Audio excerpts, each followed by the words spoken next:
So today we're going to talk about strength work and in particular getting strong and benefiting your running. So I'm with Jonny Payne.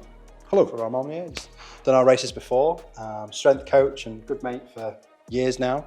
And we're going to do a workout and we're going to show you how to approach your training.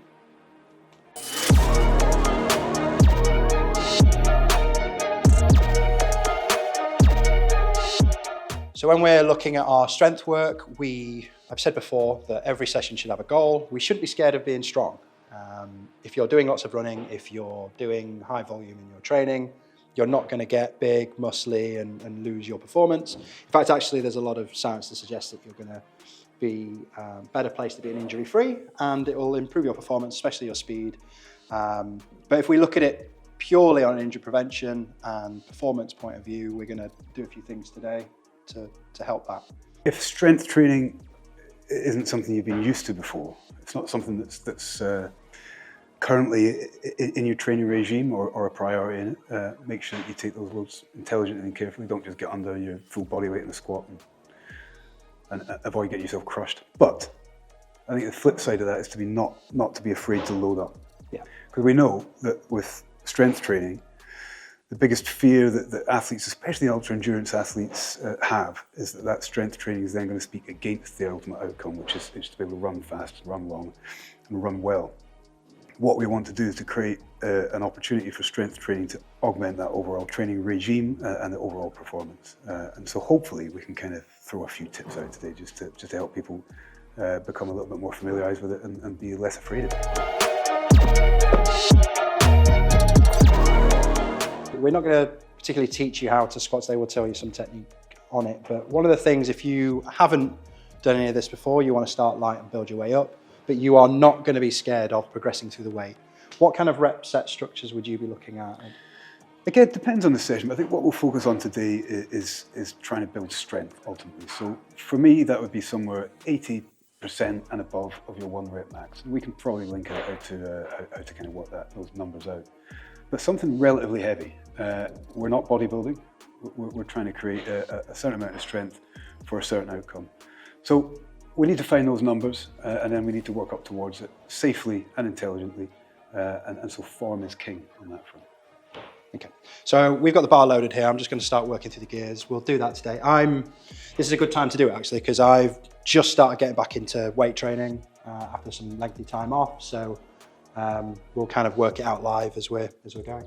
Let's do it. Safety first. We want to make sure that everything's nice and tight, and ultimately what we're looking for from an outcome perspective is to build strength in hip flexion and build strength in knee flexion. And that's the simple overall outcome that we're looking for. Ultimately, when we're running, we're looking at repeated hip flexion and knee flexion. Not particularly at this range of motion, but this is going to be enough to build that strength up.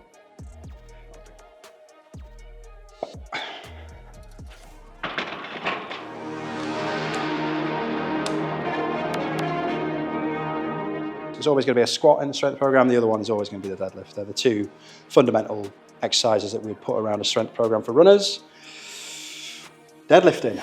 Deadlifting, yeah. Let's go through it stage by stage and just see where we can make a little bit of correction if there needs to be, and if not, just some tips that might help people at home.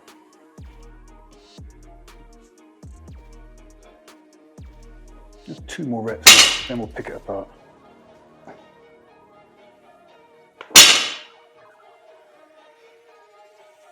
Right, don't move your feet at all, and just making sure there's nothing behind you. If you step back 1 step for me, in fact, keep your feet where they are, and what I'll do is I'll move the bar and have you jump in the air 3 times as high as you can.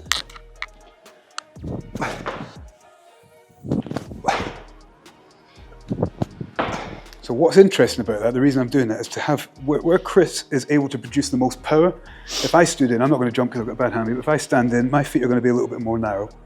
And mostly that's because of the shape of our bodies. We're different people, different shapes. But what you want to have is your feet, knees and hips, just like stacking gymnastics blocks. We want to have them stacked over the top of each other. So to really kind of hammer that home, you jump out for me for a second, mate. If you were to have started your deadlift out here, people quite often do that, don't they? Because they want to make a big base and they think that's a good way to start. But actually to have that underneath all this stacked is allowing you to produce force, which is going to lift the bar up. Make sense? Yep. And the other thing that happens if you've got your feet too wide is that to hold on to the bar, you got your arms too wide, and then you're actually pulling more weight, less efficiently than necessary. So you want your shoulders to be nice and neutral, and your feet to be neutral in comparison to your hips. And from there, your setup was really good anyway, but from there, you're able to approach the bar in such a way that you'll be able to pull it directly up. We do a couple more tips that are useful for people. And one of the things you might find if you've had a big volume week with your running, that your hamstrings don't actually allow you to get into the position. I've had that. We have another video on how you can open those hamstrings up to be able to get into this deadlift position. So before we start, if you can hold that position, if it's uncomfortable, just say. Nice straight back. We're looking for a neutral spine. Don't freak out about it, but we're looking for this to be nice and strong. From here, Kris has the barbell over his midfoot, which is where he's able to produce more power. If we think back to that jumping that he was doing. And from there, essentially, he's going to keep that bar nice and close to his body and pull it straight up. Now, before you do this next one, as the bar comes up just past Kris's knees, rather than thinking of lifting the bar with his body, what he wants to think about is slamming his hips through into the bar and closing this, or opening this hinge. Boom. And one more maybe. Nice big push through with the hips. Perfect. We're not looking to produce deadlifters, we're not looking to produce power lifters, not in this scenario anyway. What we want people to do is to be able to get the most out of deadlifts as they can, which then carries over. Think about that postural control you had, think about the knee and hip flexion, think about the load going through your whole body, and all this carries over beautifully into running. And to work out what weight you need to be using once you've got in it, we'll put a calculator into this article so you can work it out. Yeah.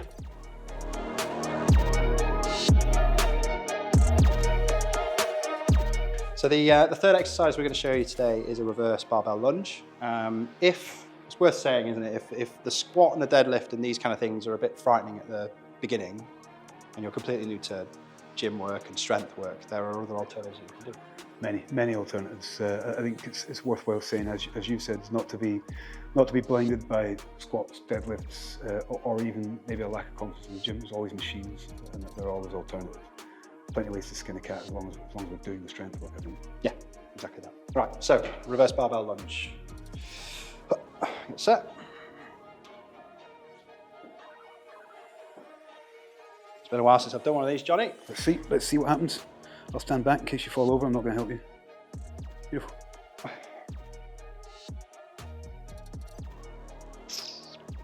Good. Now you can actually see that my knee's a bit all over the place here because of the fatigue. That's also a good thing. It's making me concentrate.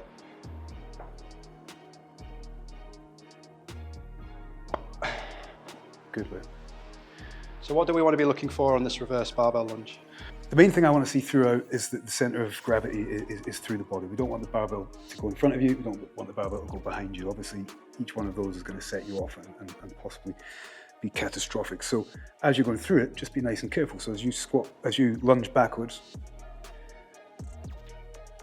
perfect. We can see that the barbell is now straight over that midline, and Kris is really controlling it very well. So start with a barbell, start without a barbell, and make sure your balance and your control is nice and safe. And as you load up, you want to maintain that kind of overall centre of gravity. I think lunging for me is a mainstay of any program we put together for ultra endurance athletes, especially athletes on your kind of races who are going to encounter a lot of heavy elevation and that kind of work. Is to just have that unilateral control and balance is excellent. And this is a great way to kind of practice that and build that strength in a controlled environment.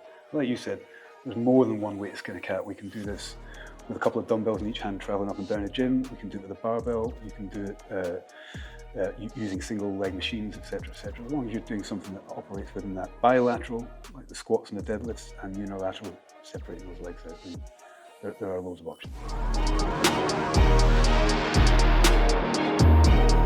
So if we're looking at introducing exercises into your program that are going to work purely on injury prevention and building things like joint strength and things like that, plyometrics are great. They're also good because you can whack them into your daily routine without too much time, and also you don't need equipment, you just need a bit of space. So plyometrics are great for, like you said, injury prevention, ground contact time, developing efficiency in your running gait. The benefits are innumerable. And like you say, it's really easy to get to, put it in and reap the benefits. Now there's some advanced plyometrics that you can build to, and you'll see quite a lot of the Kenyans and the Ethiopians doing very technical running drills which are based around those plyometrics. We're just going to do a very simple introduction to plyometrics. So if you've never done it before, this is going to be for you. And actually, if you have done plyometrics before, it'll just be a reminder of how simple you can make these things to get benefit from them. So I always put skipping in everyone's program. Skipping's great. Skipping's great for runners, full stop, because of what you're about to demonstrate, which is with the very simple introduction of a pogo jump, and we'll put you under pressure and make you do one in a second. It's just about minimising that ground contact time and allowing your body to kind of absorb the force as quickly as possible. Yeah. So if you imagine skipping without a rope, basically. Yeah. So you're just bouncing off of your toes, creating that contact and that force through. Simple. I end up doing that just out of habit. The magic is in the carryover. There's no great technical demand there. There's no huge amount of coaching cues involved, just allowing yourself that nice sharp ricochet, and that's fundamentally what plyometrics are. And rather than having like a rep structure to this, time always works quite well. So just setting a timer, 30, 40 seconds, and just 30 seconds, and done. Now if you imagine what that's like in comparison to your running, if you're running uphill, that's essentially what you're doing. It's plyometric work. It's transfer of weight from one to the other. But you're controlling the chaos a little bit here. And actually it just allows you to put more force through it. So when you're running and you're being reserved and you've got like a low cycle and low shuffle, here you can be as explosive as you need to be to get that force through your joints. Yeah. A second exercise that we like is a skater jump or skater hop, skater lunge. You see them called all kinds of different things. But this is essentially more about landing mechanics, I think, and just controlling your balance and the overall control of you within your environment. Where this becomes key for injury prevention is when you're out. Let's talk about the ice, for instance. When you're out in the ice and you will undoubtedly find yourself not on stable ground at certain points. That ability to control yourself under movement, that proprioceptive control, that ability to sort of manage your own balance without having to stop and think about it, has to be kind of practiced. And these kind of additions to your program are perfect for that. Yeah, and I think we're talking about form through fatigue as well, so making sure that we can hold form through fatigue. But actually a lot of injury happens when you take the inevitable wrong step. Yeah. If you're trail running, and everyone's done that where their foot slips further or they take a bit of an overstride and all that kind of stuff, that's when injuries happen. Yeah. These kind of just allow that kind of flexibility. Running in itself is very linear, it's very static in a way, isn't it, where you're just through that one plane of motion. If we can start bringing in these lateral motions, then we can get ready for those trails where they are more technical and things like that.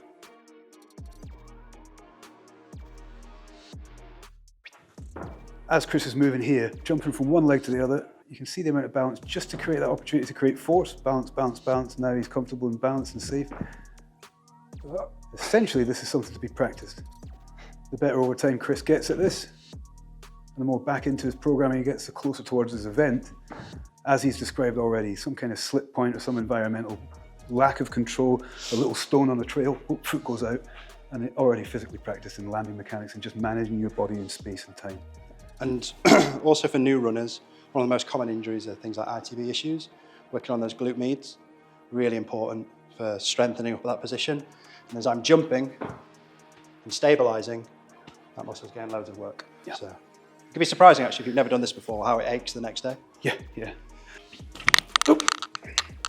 And you don't have to have any kind of prop at all. You can just do this as a mark on the floor, but this encourages somebody to think about jumping up and over rather than jumping left to right.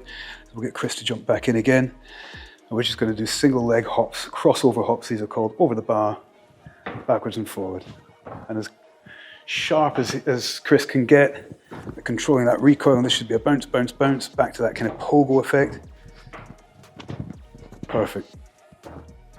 Over time, that gets sharper and quicker.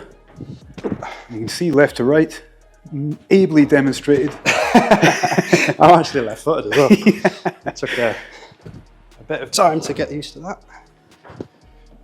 One key element to describe, perfect mate, well done. There we go. One key element to describe with that, and not to pick on Kris at all, but just to demonstrate, Kris is a very accomplished ultramarathon athlete, but having not done these for a little bit of time, correct in saying, it's difficult because your foot mechanics, your landing mechanics, everything's off. It's not practice. It's the same as anything. You know, back in my old game, you become ring rust essentially kicks in. But a couple of weeks doing that, and all of a sudden that recoil is fast, sharp, movement is sharp, and the carryover for that probably obvious. Yeah, and I think it's just muscle memory, isn't it? Like I used to do this all the time, and even then it caught me those first couple of steps. There's a reason why I'm not stepping in the demonstration. But yeah, so a couple of practices of those, and I could already see just in those couple of seconds that the movement pattern was coming back. So it's just practice and knowing that at the beginning you're not going to be overly great at it. But if you were to take those 3 exercises, do a minute of each, take a rest, do that, easily 10-15 minutes of plyometric work that's going to bring you loads of results into your running. Yeah, I think it's one of those things that in your running, next time you're out in the trails, if you've been practicing that for a few weeks in your program, you'll feel it and notice it. You just feel that little bit sharper, that quicker to react, and that reaction time becomes kind of second nature. Also great for a warm-up if you're going for a PB attempt. Just get used to that springy, especially if you're going for like a 5K or something like that on the shorter distances. Yeah, yeah.